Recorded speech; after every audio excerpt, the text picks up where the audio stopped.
Puji Tuhan, saudara, sehat? Masih bernafas? Coba tarik nafas dalam-dalam. Dari hidung. Buang lewat mulut. Bau. Hidup lagi. Ada yang bau-bau aneh enggak? Puji Tuhan.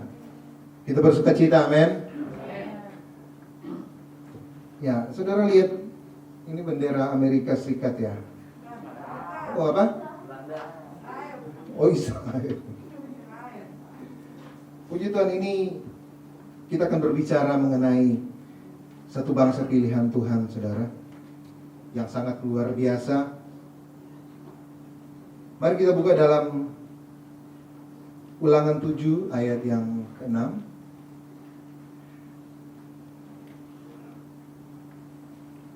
Ulangan 7 ayat yang ke-6. Kemarin hari Sabtu juga kita baca ayat ini, saudara. Ulangan 7 ayat yang ke-6. Bisa baca di layar? Bisa ya? Nah, kita baca sama-sama. Satu ayat saja. 1, 2, 3. Sebab Allahmu, engkau yang dipilih oleh Tuhan Allahmu dari segala bangsa di atas muka bumi untuk menjadi umat kesayangannya. Karena kamu adalah umat Tuhan sendiri. Dari semua bangsa di muka bumi, Tuhan Allahmu telah memilihmu menjadi miliknya sendiri. Puji Tuhan. Semua kita pasti sudah tahu kisah tentang bangsa Israel. Dari anak-anak ya sampai ya, kita beberapa kali di sini hamba Tuhan, saya juga sempat menyampaikan tentang bangsa ini, saudara. Karena ini satu bangsa yang Tuhan bilang di sini, dia adalah umat kesayangan Tuhan dan umat miliknya Tuhan sendiri, saudara. Kalau kita baca di Perjanjian Lama, banyak pribadi-pribadi orang-orang yang dipilih langsung oleh Tuhan. Abraham dipilih Tuhan, Samuel dipilih Tuhan, saudara. Banyak lagi nabi-nabi. Di Perjanjian Baru, Maria dipilih Tuhan, Paulus dipilih Tuhan. Tapi hanya satu, dalam Alkitab mengatakan ada satu bangsa yang dipilih sendiri oleh Tuhan, saudara. Yaitu bangsa ini, saudara. Saya bukan Indonesia ya. Saya Indonesia terlambat hadir, saudara. Kita baru lahir tahun 45. Tapi bangsa ini, saudara, bukan bangsa yang besar-besar amat.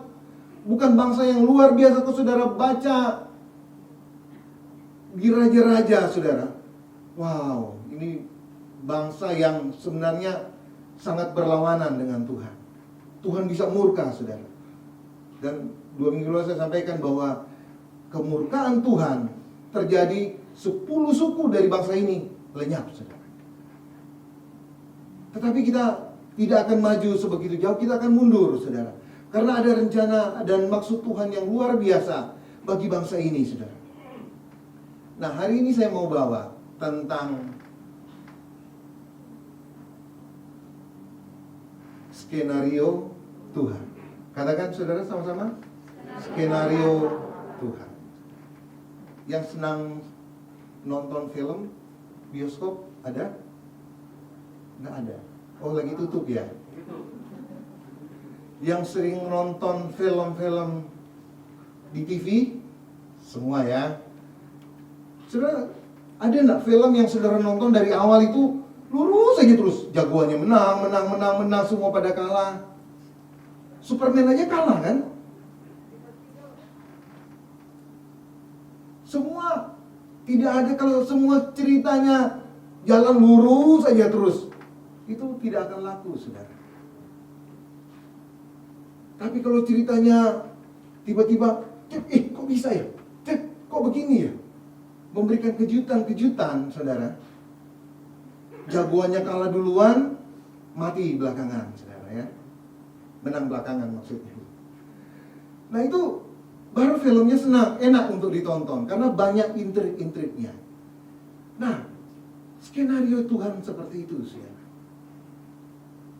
Bangsa Israel diawali oleh Abraham. Ya, kita tahu, semua sudah tahu, bangsa Israel diawali oleh Abraham. Tuhan berjanji bahwa Abraham, aku akan menjadikan engkau keturunanmu itu seperti bintang di langit. Begitu banyak. Tetapi dalam Kejadian 18 ayat 8 ini lebih nyata, saudara. Bukankah sesungguhnya Abraham akan menjadi bangsa yang besar, serta berkuasa, dan oleh dia segala bangsa di atas bumi akan mendapat berkat. Jadi ada satu janji bahwa Abraham, saudara, keturunannya nanti akan menjadi satu bangsa yang besar. Abraham punya beberapa anak, saudara. Ya, dia dari Hagar dia dapat Ismail, dan dari gundik-gundik yang lain dia juga punya anak sebenarnya. Tetapi perjanjian Tuhan untuk menuju bangsa yang besar ini hanya kepada anak yang bernama Ishak. Abraham ke Ishak hanya satu, saudara. Padahal Tuhan janji bangsa yang besar. Saya pernah katakan di sini, kalau Tuhan menjanjikan bangsa yang besar, kenapa anak dari Sarah ini bukan kembar 12, saudara? Atau dari muda Sarah sudah melahirkan terus sampai umur 90 tahun dia melahirkan. Bangsa yang besar ini gampang terwujud. Makanya saya bilang, mari kita lihat pendekatan kita. Mungkin kita tidak mengetahui skenarionya Tuhan, saudara, tapi mari kita memahami bagaimana skenarionya Tuhan terjadi dalam kehidupan bangsa ini. Kita tidak mungkin mengetahui apa skenario Tuhan dalam kehidupan pribadi kita, lepas pribadi. Tapi pendekatan yang paling dekat, kita memahami apa rencana Tuhan sih dalam kehidupan kita. Seperti saya bilang tadi, skenario yang bagus itu harus punya intrik. Naik, turun, belok kiri, belok kanan, saudara. Kehidupan kita kalau tiap kita minta doa, minta Tuhan, minta motor dong, begitu banget ada motor, saudara. Besok lagi Tuhan minta mobil loh, besok ada mobil, saudara. Kalau semuanya seperti itu, engkau tidak akan beriman. Kenapa? Setiap minta dapat, saudara. Tapi harus ada sesuatu yang Tuhan ingin membuat kita mengalami satu proses pendewasaan. Itu yang disebut skenarionya Tuhan. Itu yang harus kita jalani pribadi lepas pribadi, saudara. Amin. Nah, dari Ishak ini janji Tuhan. Kejadian 26 ayat 3. Ini janji Tuhan kepada Ishak. Tinggallah di negeri ini sebagai orang asing, maka aku akan menyertai engkau dan memberkati engkau, sebab kepadamulah dan kepada keturunanmu akan kuberikan seluruh negeri ini, dan akan menepati sumpah yang telah kuikrarkan kepada Abraham ayahmu. Jadi Ishak mewarisi janji yang diberikan Tuhan kepada Abraham. Ishak dapat berapa anak? 2. Janji ke Abraham menjadi satu bangsa yang besar. Abraham mati umur 175 tahun. Ishak mati umur 180 tahun. Kalau kita jumlahnya berapa? 355 tahun. 355 tahun hanya menghasilkan berapa keturunan? 2 orang.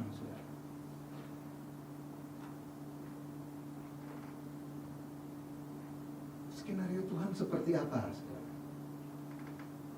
Tetapi sejak dari Yakub muncul 12 suku bangsa. Bukan hanya 12 anak, tapi 12 suku bangsa lahir dari Yakub. Tapi sampai di sini gambaran bangsa yang besar itu belum terlihat, saudara. Nah, ini bagian yang pertama. Saya sebut. Mari kita baca sama-sama, saudara. 1, 2, 3. Tuhan tidak pernah terburu-buru, Dia selalu tepat waktu. Tuhan tidak pernah buru-buru, saudara. Karena Dia tahu apa yang akan Dia perbuat. Amin.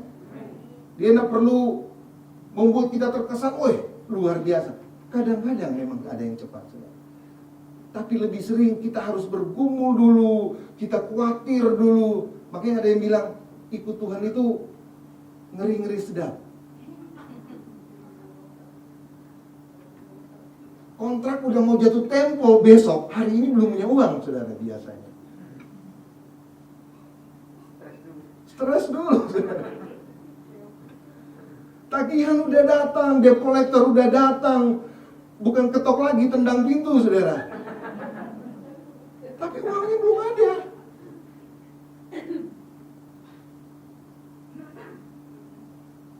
Tapi itulah Tuhan kita, saudara. Dia tidak pernah buru-buru, tapi juga Dia selalu bekerja tepat waktu. Amin. Amin. Nah, coba kita lihat. Ada satu, saya senang cerita ini, saudara, tentang Lazarus dibangkitkan. Semua sudah tahu ceritanya kan? Lazarus dibangkitkan. Yohanes 11 ayat 1 sampai 4. Kalau Bapak Ibu baca di situ, itu Yesus ada di satu tempat. Tiba-tiba datang kabar dari Betania di mana Lazarus, Maria dan Marta, saudaranya itu tinggal. Dia menyampaikan kabar kepada Yesus bahwa Lazarus ini sedang sakit, saudara. Dan sakitnya sepertinya parah. Entah dia kena COVID-19 atau nggak tahu. Tapi mungkin waktu itu belum ada ya. Kira-kira virus waktu itu sudah ada belum, saudara? Virus sudah ada. Cuma dia belum dibangkitkan, saudara. Obat corona sebenarnya sudah ada, cuma belum ditemukan, saudara. Ya kan? Semua ada kok di sini. Tuhan nak kirim satu paket nih. Ini nih intinya, kamu pakai sembuh. Nggak pernah, saudara. Tiba-tiba jatuh dari langit satu, ya mungkin paket dari Gosen atau apa, tiba-tiba jatuh tuh obat corona. Wih, dari surga. Wah, Tuhan tidak pernah. Tapi sebenarnya sudah ada di sekitar kita. Tinggal ilmuwan aja belum nyampe ke sana, saudara. Yang paling parah dulu kan kolera, saudara. Itu pembunuh yang paling besar itu, kolera. Tapi setelah obatnya ditemukan, udah tenang aja. Akan suatu saat kita seperti itu, ya. Nah, balik ke Lazarus, saudara. Jadi ketika disampaikan bahwa Lazarus sedang sakit, dia dibilang sakit apa? Sekali lagi saya bilang ini sepertinya parah, karena kita tahu Lazarus akhirnya mati kan. Nah, apa yang dilakukan Yesus? Yohanes 11 ayat 6. Namun setelah didengarnya bahwa Lazarus sakit, ia apa, saudara? Dia apa? Sengaja. Dia sengaja tinggal 2 hari lagi di tempat di mana dia berada. Dia udah tahu Lazarus sakit, tapi ayat ini bilang Yesus itu sengaja loh, nggak buru-buru datang ke tempat Maria dan Marta di Betania. Malah di ayat ke-7, bisa baca enggak ayat 7? Yohanes 11 ayat 7. Tetapi sesudah itu dia berkata kepada murid-muridnya, mari kita kembali lagi ke Yudea. Ke Yudea. Bayangkan, saudara, sudah sengaja tunggu 2 hari, dia masih mau ke Yudea lagi. Kenapa bukan ke Betania, saudara? Sehingga ketika Yesus datang pada hari keempat, Yohanes 11 ini ayat saya kasih strip 21, ayat 21 dan 32 itu, karena perkataan Maria dan Marta sama. Maka kata Marta kepada Yesus, Tuhan, sekiranya engkau ada di sini waktu Lazarus sebelum mati, saudaraku pasti tidak mati. Maria dan Marta tahu bahwa Yesus pasti akan sanggup menyembuhkan penyakit yang ada dalam tubuh Lazarus. Tetapi hari ini sudah terlambat. Mungkin ada sekitar orang-orang di situ yang mengenal Yesus colek ke para rasul. Kenapa bos terlambat? Ini 4 hari, udah meninggal 4 hari. Tidak ada harapan lagi. Murid bilang, nggak tahu, bos yang tentukan, mau gimana lagi? Jadi Maria dan Marta tahu, ini catatan kita, saudara. Yesus itu punya kuasa. Amin? Tetapi kuasa untuk menyembuhkan, bukan kuasa untuk membangkitkan, saudara. Jangan membatasi kuasa Tuhan, saudara. Amin. Jangan pernah kita batasi. Oh, Tuhan hanya sanggup sampai di sini. Tuhan hanya sanggup kalau utang saya hanya 100-200 ribu, Tuhan sanggup. Tapi kalau sudah jutaan, Tuhan tidak sanggup. Jangan dibatasi. Tuhan hanya sanggup kepada orang-orang yang gimana gitu. Kalau saya sih tidak termasuk hitungan, ya jangan dibatasi, saudara. Kisah ini menunjukkan bahwa Yesus ingin mengajar Maria dan Marta. Dia tahu iman mereka seperti apa. Tetapi ada limit tertentu yang mereka miliki. Bahwa kuasa Tuhan hanya segini. Tidak bisa lebih ke atas lagi. Dan kita tahu ceritanya, Yesus datang ke kubur Lazarus. Dia hanya panggil Lazarus, keluarlah, dan Lazarus hidup lagi. Skenario Tuhan, saudara. Dia sengaja datang terlambat. Tapi apa keterlambatan itu membuat semuanya tidak bisa diatasi? Semua Tuhan sudah atur, saudara. Amin. Nah, kita balik ke kisah Israel, saudara. Itu bagian pertama. Bahwa Tuhan tidak pernah terburu-buru untuk membuat bangsa ini menjadi besar. Seperti yang dia janjikan kepada Abraham. Nah, mereka harus memasuki satu tanah di mana Tuhan akan mulai bekerja di sana, saudara. Yaitu tanah Israel. Diawali dengan Yusuf yang dibuang oleh saudara-saudaranya. Kita tahu cerita Yusuf. Dia begitu disayang oleh Yakub sehingga saudara-saudara yang lain cemburu. Sehingga mereka bermufakat bahwa ini orang harus disingkirkan. Nggak boleh. Ntar warisan bapak jatuh ke dia semua. Harus disingkirkan. Yesus kemudian dibuang dan diambil oleh bangsa Ismail untuk menjadi budak di Mesir. Nah, setelah di Mesir, dia dibeli oleh Potifar untuk menjadi pembantu dalam rumah tangganya. Ya. Nah, kita tahu cerita di rumah Potifar itu seperti apa. Istrinya coba, ya Yusuf rupanya ganteng, enak dilihat ya. Istri Potifar jatuh cinta, dia coba goda, tapi Yusuf tetap kekeh. Enggak, saya tidak mau orang sudah tua. Dia tetap pada jalan tidak boleh. Akhirnya dibuat skenario dan Yusuf dipenjara. Setelah Yusuf dipenjara, ada beberapa periode di mana dia harus mengalami hal-hal yang sebenarnya tidak mengenakan. Tetapi yang terakhir, dia menafsirkan mimpi Firaun yang menyelamatkan bangsa ini dari bahaya kelaparan. Karena jasanya yang luar biasa, Yusuf diangkat menjadi orang nomor 2 di Mesir. Yesus berkuasa atas seluruh Mesir.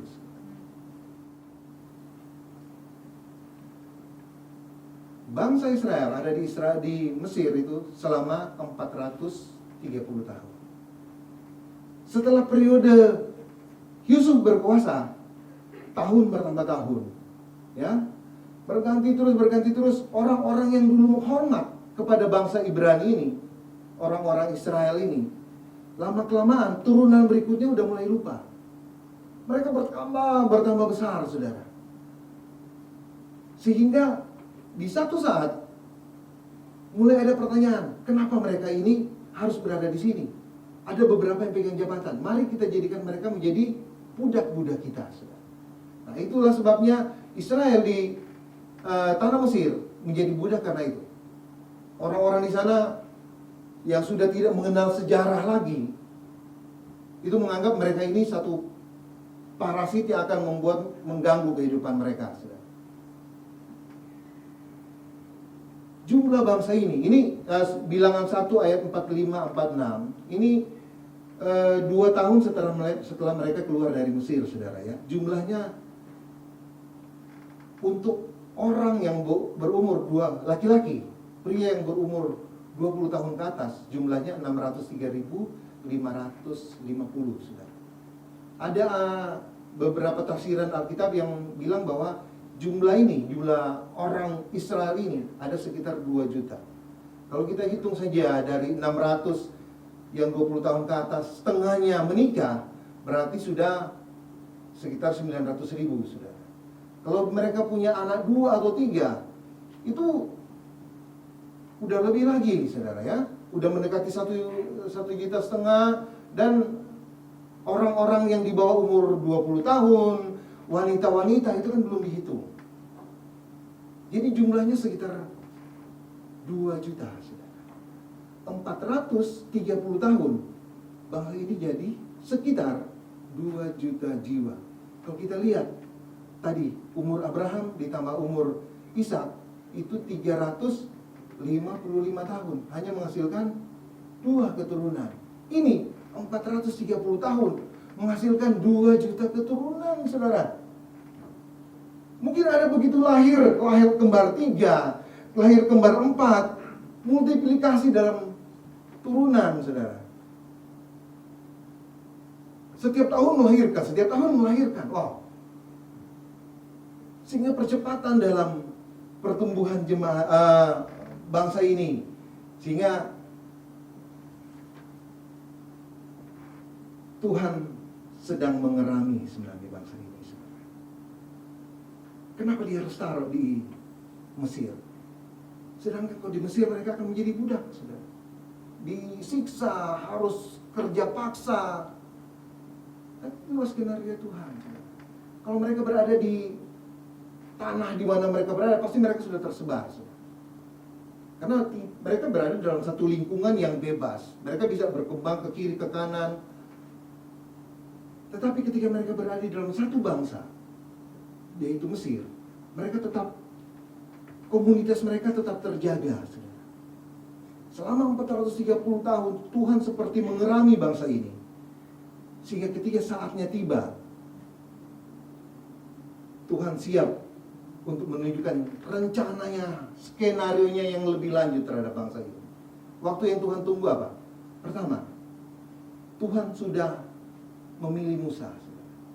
Sejak Musa lahir, dia diangkat oleh istri Firaun, masuk ke putri Firaun, masuk ke dalam istana, dilatih sebenarnya di sana untuk menjadi seorang pemimpin.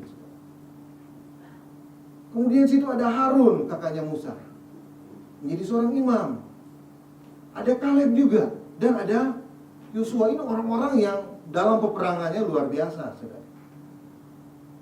Jadi Tuhan sedang mempersiapkan bangsa ini dengan pemimpin dan dengan orang-orang yang akan sanggup untuk menuntun bangsa ini menuju ke sesuatu yang Tuhan sedang sediakan.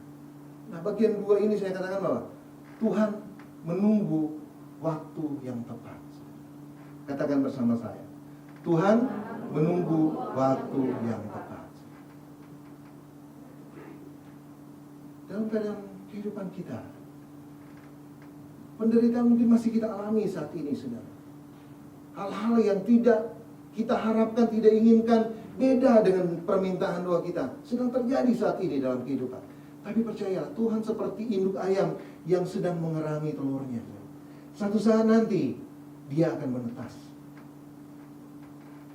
Mungkin saya pernah cerita di sini. Ada cerita ada seorang pemuda, dia lihat kepompong. Ya, ada kupu-kupu yang udah berusaha keluar dari kepompongnya, saudara. Ini orang pemuda ini, dia kasihan. Dia, waduh, ini sayapnya setengah sudah mulai keluar, kepak-kepak, kayaknya setengah mati dia berada di kepompong yang kecil itu. Dia masuk ke dalam kamar, dia ambil gunting kecil, kemudian dia gunting, saudara. Kepompong itu dia gunting. Akhirnya apa? Kupu-kupu ini bisa keluar. Yang terjadi apa? Sayapnya setengah belum selesai ternyata, saudara. Jadi begitu kupu-kupu ini keluar, hanya sayapnya setengah yang sudah sempurna, setengahnya belum sempurna. Kenapa? Belum matang dia di dalam kepompong ini. Harusnya tunggu nanti sayap yang setengah itu jadi, baru dia bisa bebas untuk keluar, saudara. Jangan memaksakan kehendak Tuhan. Amin. Tuhan sedang menunggu waktu yang tepat untuk dia bekerja dalam kehidupan kita, saudara. Amin. Siapapun kita hari ini, saudara, Tuhan sedang melakukan hal-hal yang luar biasa dalam kehidupan kita. Yang penting apa? Sabar, saudara. Tunggu waktu yang tepat dari Tuhan. Dia akan memberikan jalan keluar bagi kita. Amin. Nah, setelah bangsa ini terakhir saudara ya, setelah bangsa ini keluar dari pertama memiliki pemimpin ya, syarat sebuah bangsa. Jadi dia harus punya penduduk dulu saudara. Kemudian dia punya pemimpin, punya undang-undang, dan punya tanah. Yang mereka belum punya apa? Tanah dan undang-undang, peraturan-peraturan yang mengatur tata dalam kemasyarakatan. Mereka belum punya itu saudara. Sehingga Tuhan harus menarik mereka keluar karena waktunya itu sudah tepat bagi bangsa ini keluar dari Mesir dengan jumlah yang begitu banyak, 2 juta jiwa. 2 juta itu seperti Singapura ya. Singapura jumlahnya seperti sekitar 2 jutaan. Nah, sudah waktunya mereka keluar untuk ditentukan bahwa mereka akan berdiam di satu tanah yang sudah dijanjikan, yaitu Kanaan. Kalau kita baca dalam bilangan, saudara, bilangan 1 ayat 1, sebenarnya perjalanan mereka itu menuju ke tanah Kanaan hanya sekitar 2 tahunan lebih, saudara. Karena setelah 2 tahun mereka keluar dari Mesir, mereka sebenarnya sudah tiba di padang gurun Paran. Nah, di padang gurun ini, itu Musa mengirim 12 orang pengintai untuk mengintai tanah Kanaan. Mereka harus menempuh perjalanan 40 hari dan kembali lagi untuk melaporkan hasil apa yang mereka lihat. Sebenarnya tidak lama lagi akan keluar, saudara. Tetapi apa yang terjadi? Karena satu dan lain hal, karena banyak menggerutu, Tuhan harus menambah. Mereka harus berada 40 tahun lagi dalam perjalanan mereka menuju tanah perjanjian. Tapi apakah 40 tahun itu sia-sia? Tidak, saudara. Selama 40 tahun, Tuhan memberikan yang kita sebut hukum Taurat bagi bangsa ini. Kita, bagaimana Tuhan beracara sedemikian rupa bagi bangsa ini, saudara. Kadang kita pikir, wow, kenapa ini skenario yang luar biasa, saudara. Dan lewat perjalanan itu, mereka dilatih untuk berperang. Dilatih untuk memperoleh kemenangan, saudara. Dilatih untuk selalu bersyukur kepada Tuhan. Dilatih untuk memberikan persembahan-persembahan, korban-korban bakaran kepada Tuhan, saudara. Semua dilatih oleh Tuhan. Dan bangsa ini pelatihnya hanya satu, Tuhan sendiri, saudara.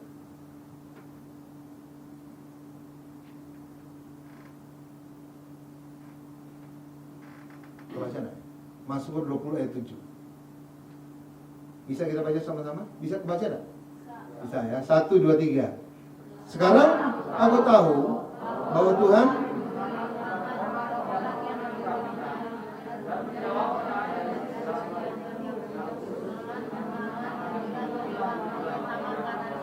Amin, saudara. Tuhan menjamin kemenangan bagi orang yang diurapinya. Amin. Bangsa ini hanya mengalami 1 kali kekalahan ketika berperang, yaitu ketika di masa Yosua melawan satu bangsa yang kecil yang namanya Ais.